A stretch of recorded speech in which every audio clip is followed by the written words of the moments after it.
runtii shirkani sida muuqata waa shir saddex geesood ah.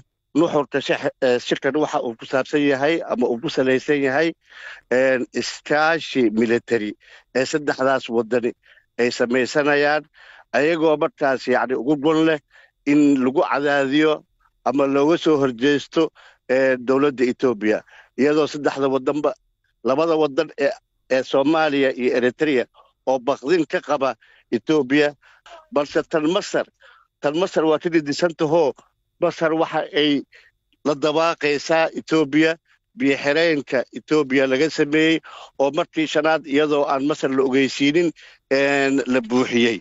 Masar iyo Ethiopia waxa ay isku haystaan biyahaas ay isku haystaan. Marka waxaad moodaa Eritrea oo ka faa'iideysanaysa labada dal ee Masar iyo Ethiopia xudufta yacni iyada iyo Ethiopia kaga dhaxayso ayay waxay kaga dhex faa'iideysanaysaa arrimaha Soomaaliya iyo Masar ka dhaxeeya Ethiopia. sida aan ognahay Eritrea shalay markii Ethiopia ay la dagaalamaysay kooxdii TPLF yacni Eritrea waxa ay gacan iyo gaashaan u ahayd ay ka barbar dagaalamaysay Ethiopia. haddase waxa soo baxaya baqdin waxa ay dhashay Eritrea laftigeeda. Dr. Ali iskaashigan saameyn intee in leeg ayuu gobolka ku yeelan karaa haddii ay ahaato dhan amni iyo dhan dhaqaalaba? sida aan wada ognahay Djibouti waa tii maalin dhaweed ay tiri waxaan siiyey Ethiopia Tajoran sii waa tii ay tiri dekada Tajorana waa qalbiga Eritrea. haddii mar meeshaasi ay Ethiopia degto ama ay ogolaato iyadoo aan ogolaan doonin maba rabta meesha ay u jeedo Ethiopia ma ahan Tajora. haddii xataa ay ogolaato Eritrea baqdinta haysto horta waa taas. laakiin Ethiopia in ay badda cas ay ka hesho access mana baaqan doonto.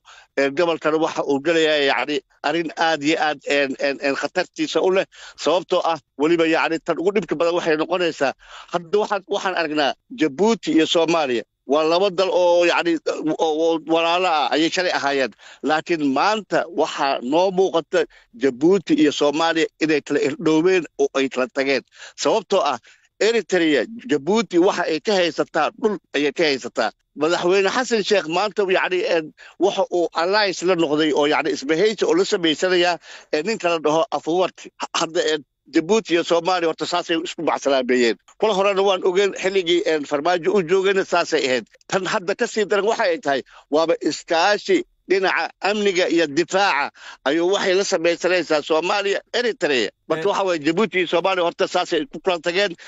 Soomaaliya Dr. Ali aan su'aasha ku weydiiyo Dr. Ali Soomaaliya maxaa dan uga noqon kara marka iskaashigan saddex geesoodka ah?